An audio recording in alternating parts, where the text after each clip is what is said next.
Senator Trillanes, you're next.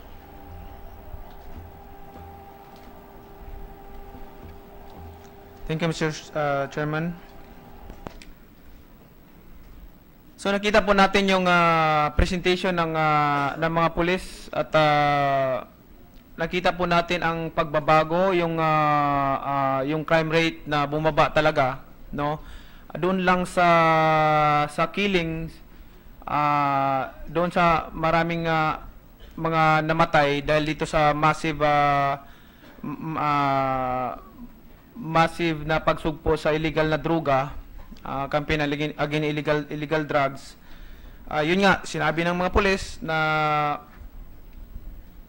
ang lahat ng mga namamatay, hindi lahat kagagawan ng mga pulis yun sa kanilang operation. Kumbaga, dahil siguro sa massive operation ng illegal drugs, campaign illegal drugs, yung mga drug lords, drug pushers, pinapatay na nila yung mga tao nila. Sila na rin nagpapatayan dahil sa baka isumbong o ikanta yung mga pangalan nila, lalo na kung may mga malalaking tao na sa likod, no, na dito sa mga campaign against illegal drugs. Kaya yun yung nangyayari. So I'm sure naman siguro, Mr. Chairman, na masaya tayo dahil sa sipag ng ating mga kapulisan ngayon na pinamumunuan ni PNP Chief Ronald De La Rosa, at napakaganda yung mga accomplishment niya within 3 months, no? Dapat tayo magpasalamat dahil nagkaroon tayo ng isang Chief PNP na katulad ni Ronald De La Rosa na talagang head-on, no, dito sa to fight against illegal drugs. At wala tayong ang gusto nating ipaalam dito, wala tayong pinapanigan dito kundi yung statistic, yung resulta ng mga trabaho. Kaya ko naman sinasabi na kanina bago nag-present yung PNP, parang boxing yan, may tail of the tape. Kasi I'm not attacking the past administration, but I'm just comparing of the result of this yung numbers ng solved crimes at saka mga nakasuhan, na-arrested ng mga kapulisan, at maraming, I'm sure hindi ganito karami yung mga arrested.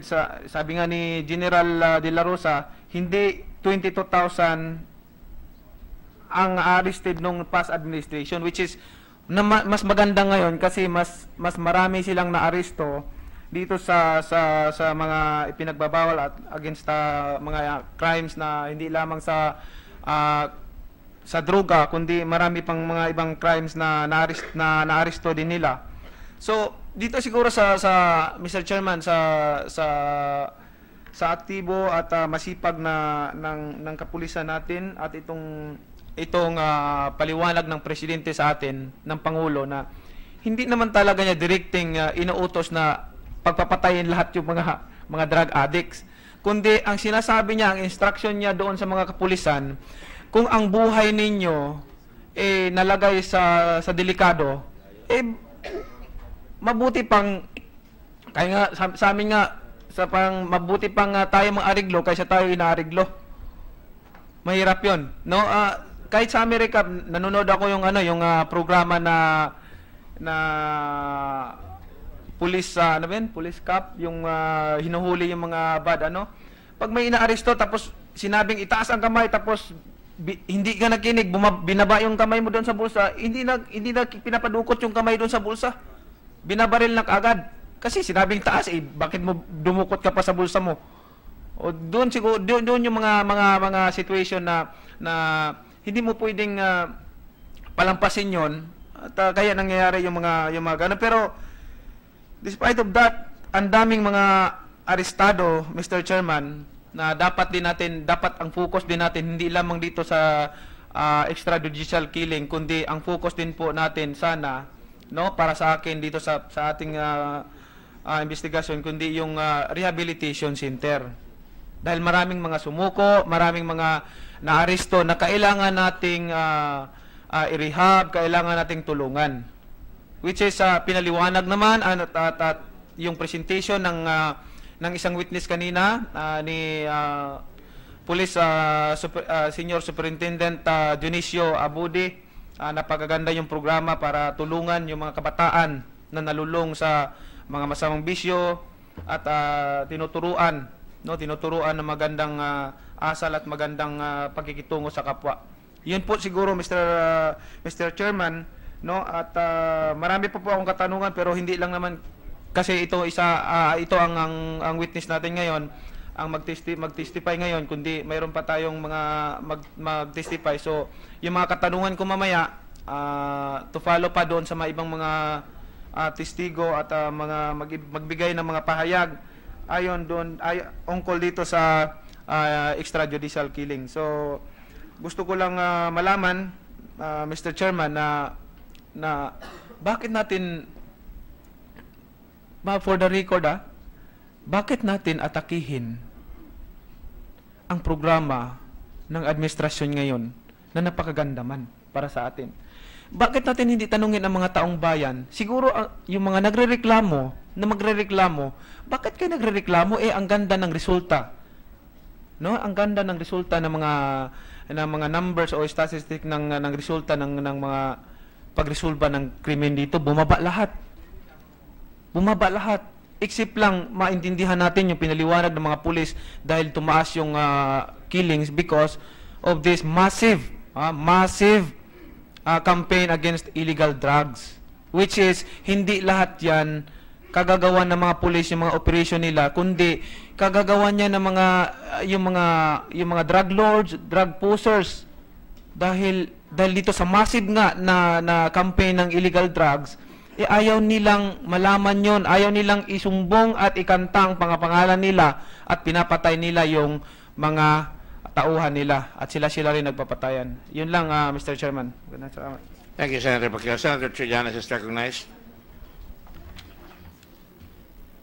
Maraming salamat, Mr. Chairman. Let me assure Senator Pacquiao na walang tao dito sa session hall na ito ngayon na kumukontra dito sa programa laban sa droga. Itong hearing na ito ay ukol sa extrajudicial killings. At ito nga, no, in fact, we commend yung mga police officers, lalo na yung mga wounded in action na pinakita kanina ni General Marquez. Kaya nga dito sa Senado, even the past Congresses, ay tinutulak natin kung ano man pwedeng benepisyo may bibigay natin sa kapulisan at sa kasundaluhan. So, we are partners dun sa inyong mga pakikipaglaban. However, ang hearing na ito ay tungkol dito sa extrajudicial killings nga at kailangan kasi natin bantayan na kahit na isang inosente, at meron ako papakitang video mamaya for ano naman to, this has been shown sa mainstream media para to cite an example about the possibilities na ito nga ay extrajudicial killing. So anyway, punta tayo dito sa first kay General De La Rosa, sir. Yung statistics kanina na pinakita ni General Marquez, yung murder na may increase sa murder, yung murder ba na yun kasama doon yung mga those killed during legitimate police operations? No, Your Honor. Hindi, di ba? Hindi, So, well, just to inform our good colleague, Senator Pacquiao, yung increase na murder doon, hindi kasama yung mga namatay dun sa police operations. So, makikita talaga natin na nag-increase yung murder. Murder is, may iba-ibang elemento yan. Aside dun sa homicide. So, hindi qualified yung mga namatay sa police operations. So, nakita natin doon, in the same statistics, nag-increase siya by 62%. Given the same na time frame. So hindi natin masasabi na we feel safer. Kasi yung murder yan. So yun lang ang ano natin. Maaari sabihin natin, in total, nabawasan yung index crimes, pero still. Ngayon, nandito tayo sa statistics. Na-mention kanina ni Senator Cayetano na sa Davao daw ay mas safer. Safer daw dito compared sa iba't ibang cities. Ngayon, ayon sa statistics na galing sa PNP na nakita natin sa Philippine Statistics Authority, yung Davao City ay number 1 sa murder from 2010 to 2015. Number 1 ito hanggang 2015. Tapos, siya pa ay halos kalahati lang siya ng population ng Quezon City, and yet siya yung may pinakamaraming murder. Hindi ito mga police operations. Ano ito patayan ito with the intent and motive to kill. So, hindi again natin yung sinasabi na safer sa Davao, safest city. Hindi po totoo yun. Base mismo sa statistics ng PNP. At ito nga, just to prove a point, sa rape cases, a number of rape cases from 2010 to 2015 na mayor si Presidente Duterte, number 2 ang Davao City.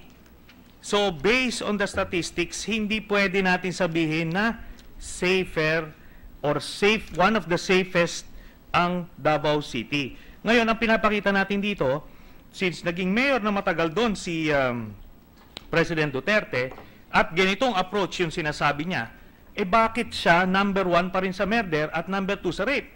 So ibig sabihin yung kanyang approach not necessarily nag-work. Siguro sa propaganda, sa mga social media news na mga galing sa mga fake na websites o kung ano man, talagang pwedeng gawing number 1 kahit sino Pero base sa statistics, number 1 ang Davao City sa murder hanggang 2015, na 20 plus years na naging mayor si President Duterte ron, at number 2 sa rape. Yung rape, wala nang lusot dun Rape is rape. Number 2 siya sa Pilipinas, ang Davao City. Okay. At least we can get that out of the way dahil dito nagtatapo na ng kung ano-anong mga anecdotes Anyway, pupunta ako kay just one more question kay General De La Rosa. Sir, anong year kayo na-assign sa Camp Crame from Davao City, General De La Rosa? The first time was yung right after na nag-change administration, Your Honor, yung na people power si President Estrada, then dissolve yung PAOK-TF 2001, then a little later na-transfer ako dito sa Camp Crame. Camp Crame, Your Honor. So mga can you say na 2005 kayo na-assign sa Camp Crame, General De La Rosa, sir? I-check ko yung record, Your Honor, basta after nung Estrada administration, Your Honor. So, anyway, wala akong pinapakita dito dun sa tanong na yun, except na talaga nangyayari na nagkakaroon tayo ng memory lapse pag mga taon pinag-uusapan. Is that correct, General De La Rosa, sir? So, hindi yeah. Siguro kung pag-usapan yung edad, Your Honor, mas matanda ako sa'yo. So, Yes. siguro mas madali ako nakakalimot, Ayun. Your Honor. Precisely, Pero, sir. i-check ko later, Your Honor. Yes, sir. Hindi.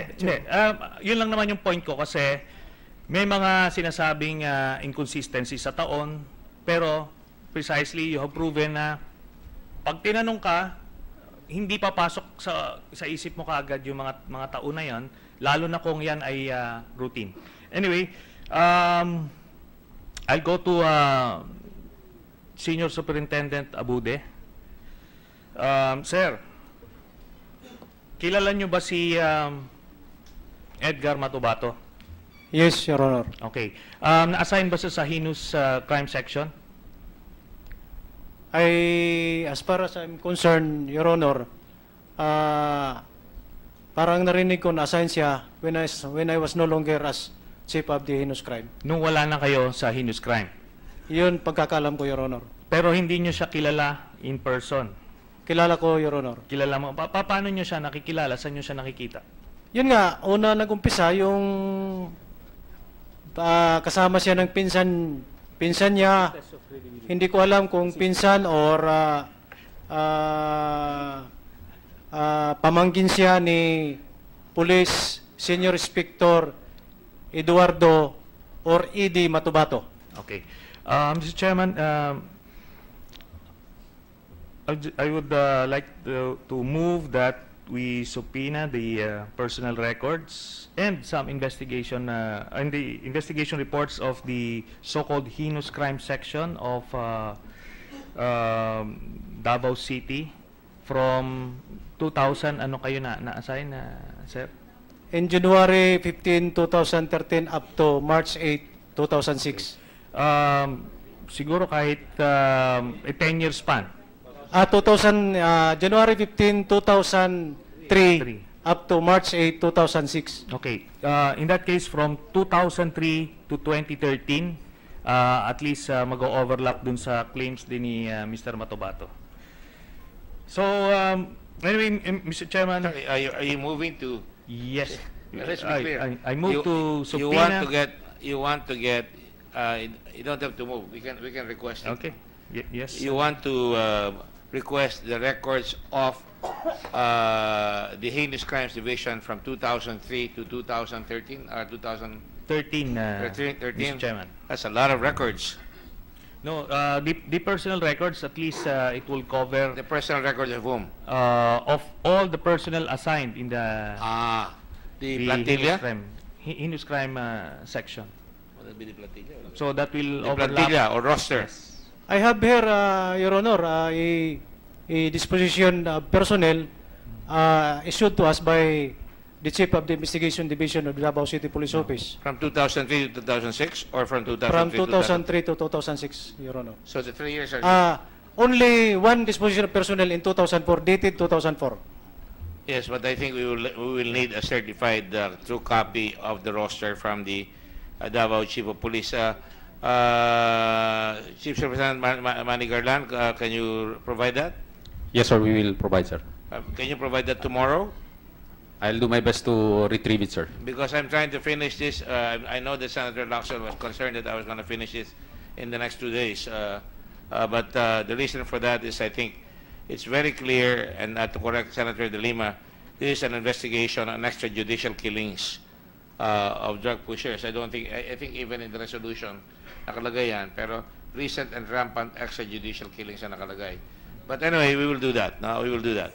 So try to bring it over tomorrow so we can dispose of the matter right away if that is possible. Yes. After all, you can have it sent by email.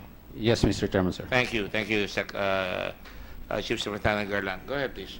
Mr. Chairman, I would just like to show this video para lang maipakita sa komite at sa ating mga kababayan na may mga nangyayaring ganito. Kaya nga, ang sinasabi ko nga, itong investigation na ito is not meant to stop the operations against illegal drugs, pero kailangan maging vigilant ang ating Senado sa mga cases na of abuses and potential abuses.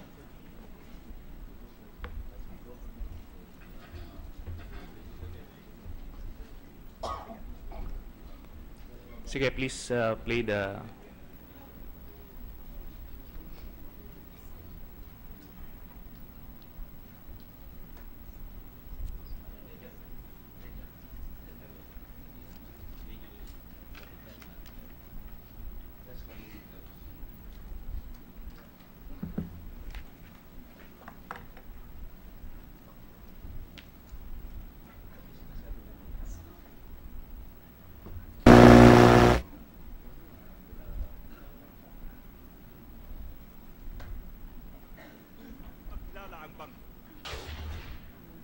Halos hindi na makilala ang bangkay ng 27 anyos na OFW mula Saudi na si Mark Anthony Culata nang matagpuan sa barangay Lambingan, Tanza, Cavite noong September 9. Sabog ang ulo sa tama ng balat, nakitaan din ang mga senyales na tinorture muna si Culata bago pinatay.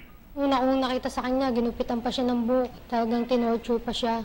Tapos sa likod may hiwa. Talagang karumal-dumal yung ginawa sa anak ko. Hindi talaga karapat dapat na nagkagano ng anak ko eh. Sobrang hayop talaga po yung ginawa.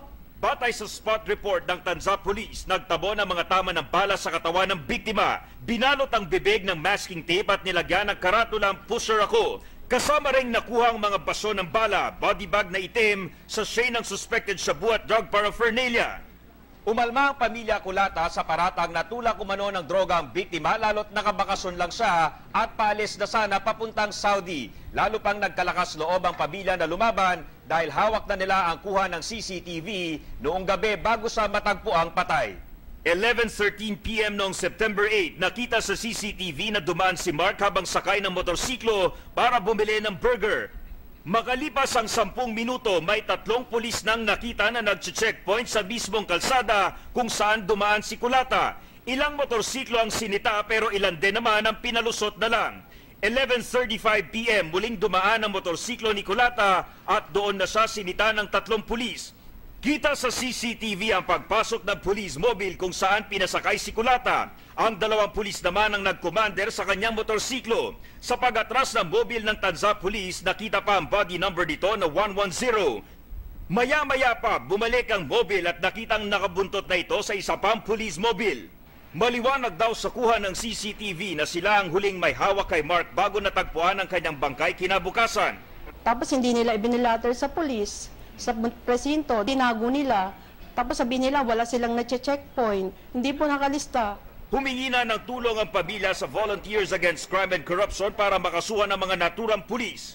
Malakas ang laban natin dito. At hindi ito titigilan ng BACC para makamta nila ang hustisya.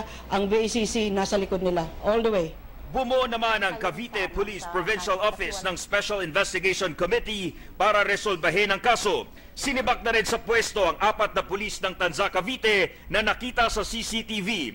We assure na makakaroon ng impartial administrative determination of complaint filed before us. We will not tolerate any misconduct committed by any erring PNP personnel. Magsasagawa naman ng reenactment ng Cavite PPO sa lugar kung saan nangyari ang paghuli kay Culata ng mga pulis. Dominic Albelor, ABS-CBN News. Mr. Chairman, there are the 3 videos. May I ask short. first, what is the object of that video? To show that the police... No, I will show it after. Kasama ang pamilya We have shown the 3... excuse me. I just wanted to know so that the committee will be guided para we're not speculating on what the crime is all about here. That this is a proof of an extrajudicial killing. Okay. Or a possibility that this is an extrajudicial killing caught on CCTV. Right. And later on, there's another angle that I would like to show. It'll be robbery with homicide. You'll see, Mr. Chairman. By the way, is there a case been filed, if you know, General? There's a case that has been filed, right? The 4 have been removed. Yes, Your Honor. They have been dismissed already. Outright? The administrative case was filed against 4 policemen, and they are now relieved from Tanza Police Station and reassigned to the provincial headquarters. And then they are facing now, I guess, criminal cases were already filed. With your permission, what do you do with policemen like that where the evidence is very strong? Do you jail them? We file charges, Your Honor, and then wait for the warrant of arrest. That's precisely why last meeting we brought up the idea of coming up with But an when you file a case against them, have you filed a case against them already? administrative, sir. No, how come we have not filed a case against them criminally? I don't have the update yet, sir, but it is being prepared, sir, by No, no, the NBI and then Cavite. Again, General Bato, no, General De La Rosa. To my mind, this is where the people get very alarmed dapat siya mabilis sa action. The evidence is very strong. 4 policemen obviously kidnapped these people, this person, Colata, and obviously, dapat nakakulong na yung mga police there for murder. Robbery with homicide yan. Unbailable yan. Mr. Chairman? Yes, sir. That's the reason why the PNP has a legislative proposal to establish a police justice system similar to a military justice system because they're hamstrung by lack of authority and control over their police officers who are erring, di ba? Yung mayroong kulang kayo sa disciplinary mechanism. And that's the reason why, and I'm asking you again, where is the legislative proposal so we can file the bill? Wala pa.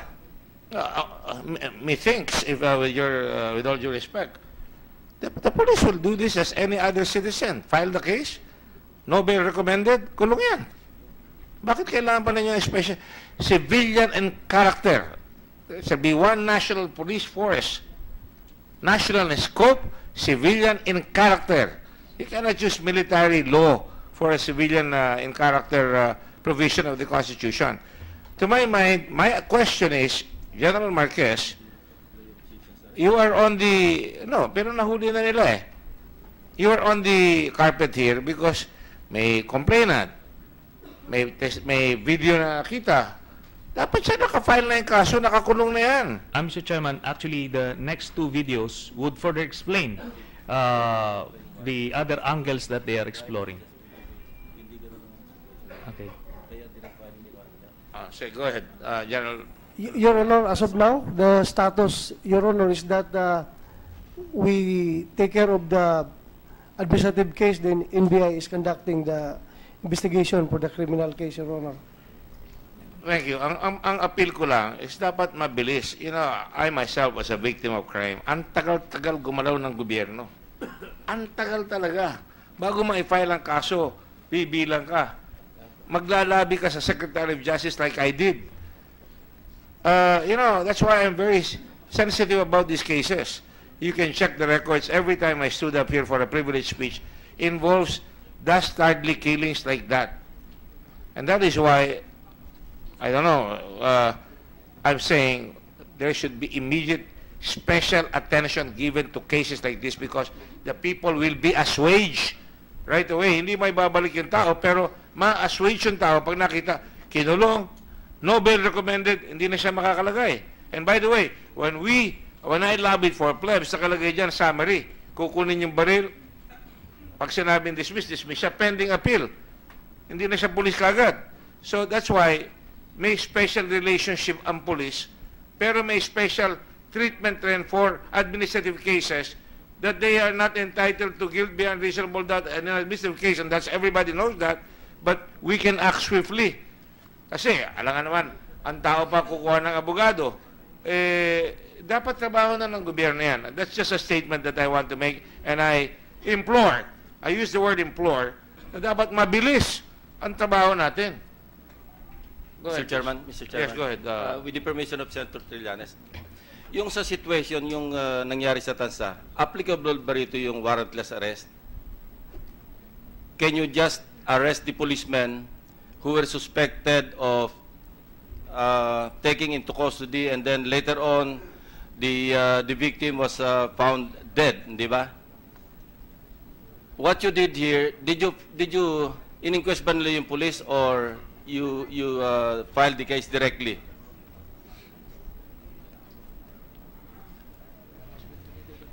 Yeah, but yung merong mga conditions sa warrantless arrest which may not apply in this case because, di ba, a crime is about to be committed, is being committed, has just been committed, and you have personal knowledge.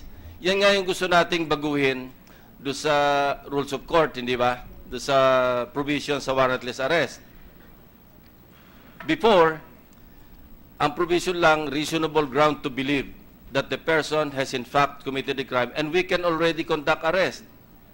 But after 1985, when this was amended, no, nawala na yung reasonable ground to believe. Masyadong stringent na yung requirement. Ito yung nirereklamo rin namin when I was still with the law enforcement. Napakahirap because imagine, the police officer must have personal knowledge that a crime has in fact been committed. Unless the police officer is present when the crime is being committed, medyo mahirap yung personal knowledge. That's why we resort to just referring the case to the prosecutor's office or filing the case directly instead of inquest natin yung mga suspects na involved. So my question is, applicable ba rito yung warrantless arrest? Your Honor, honestly, Your Honor, kung hindi yan present ngayon ni Senator Trillanes, hindi ko malaman yan, Your Honor. Siguro nangyari yan, nasa Colombia ako, Your Honor. Had I known that, I am sure, hindi ko pababayaan yan, Your Honor. I mean, Hindi yung ko po alam. tansa police mismo. Your Honor? I'm not referring to you, no? Hindi naman ikaw magkoconduct ng arrest just in case. Ang tanong ko, yung tansa police ba, were they in a position to conduct arrest or effect arrest of the policemen involved, the ones that you filed the case against? Apat yun, di ba? Mr. Chairman, Ang tanong ko, applicable ba yung warrantless arrest dito sa situation sa tansa?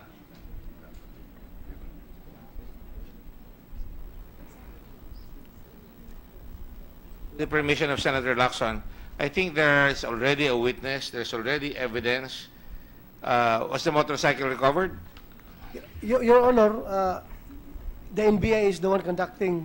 Doon pumunta yung mga complainants sa NBI, Your Honor. Kaya, NBI. Mr. Chairman, if we will watch the next two videos, it will answer some of the questions. Because right now, the Tansa Police Office is in fact denying the allegations. And they made the statement in the next two Senator De videos. Lima was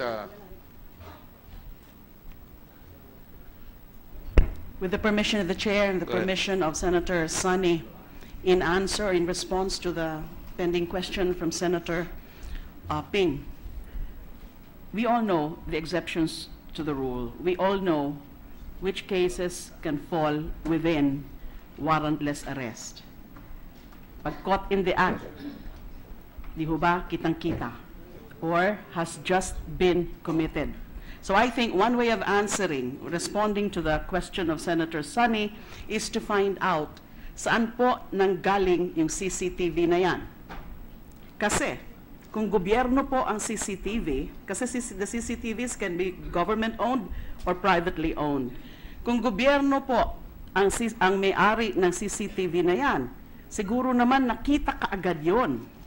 So kung nakita kaagad yun, then pwede to fall under the recognized circumstances that would justify warrantless arrest.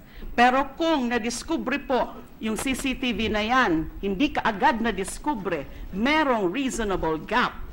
But from the time that that CCTV was seen and yung actual crime, then hindi na ho papasok under a recognized circumstance of warrantless arrest. Yun po ang sagot ko po dun sa tanong. Maraming salamat po. It was just precisely my point. Are the policemen in the custody of the police already? They are. Are you sure? You look incredulous. they are now with the Cavite Provincial Police Office, Your Honor. Reassigned. Reassign lang. Yes, sir. And is there a complaint made already? Or The complainants went to NBI, Your Honor. What does the NBI say? Good morning, sir. Morning. Can I please ask Deputy Laben, please? Good morning.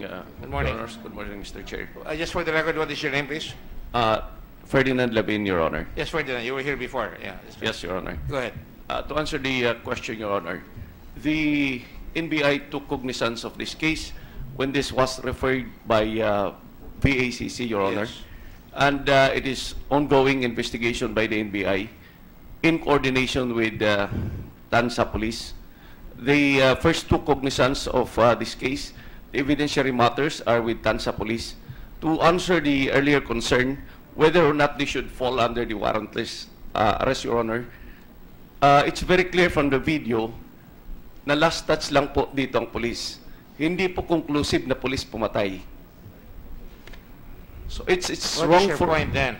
it's wrong for us to assume. So it's still being built up. Are you saying the case is still being built up? Yes, Your Honor. That is why we are conducting the investigation. It would be very wrong to assume na police ang pumatay dito, Your Honor. But last touch sila. Prima facie evidence. Would they suggest that sila the last people who were seen before the guy was killed? Yes, Your Honor, but the PNP already took into custody the policemen, Your Honor. So we are conducting the investigation. Soon as we are finished with the investigation, we will refer the matter with the fiscal, Your Honor. To me, it doesn't matter who's got custody. For direct filing na yan. Ang For direct mabagal filing, ang Your Honor, investigasyon that's sa tingin ko. That's correct, Your Honor. For direct Mabagal filing, ang Your Honor. investigasyon. Is that correct? That's correct, Your Ang Honor. kalaban ng gobyerno na sinasabi mismo ng presidente, mabagal ang gobyerno. Pag may pila sa SSS, may pila sa passport, nagagalit ang presidente. Eto, pinatay na, nakuha na. Dapat, kailangan ba sabihan yan? Ando na yung 4 na pulis sa Tansa. Abi, puntaan nyo na, imbestigayin nyo na kagad, tingnan nyo yan, you can already accuse it, they can already be, you can, the affidavits already are there, there's a complainant already. Pwede na i-file yan sa tingin ko, I don't know. Diba? We will see to it, Your Honor, that When did this the will be offense filed. happen? This is just an example. About 2 weeks ago. When is example? When did this happen? More than a week ago, A Your week Honor. ago. Yan ang sinasabi ko. Ganun rin sa internal affairs. Ganun rin dito. A week ago. Kung kayo ang OFW yan eh. Hindi porque OFW special. But the point is, nakita mo, hinuli, sinakay yung motorsiklo, kinuha ng 2 pulis yung motorsiklo, tapos hindi lang ni-report. Hindi lang ni-report. Sinafe house nila or whatever we want to call it. Eh, ano pa ba ang hinihintay natin? Kung 1 week mag-iimbestiga, talagang mabagal talaga tayo. Talagang magagalit sa atin ang tao. If I took a vote here right now, galit sa inyo lahat ng tao. I'm willing to bet. So, just, ang imploration ko, dapat mabilis tayo. Action agad. Alright? We'll do that, Your Honor. Thank you.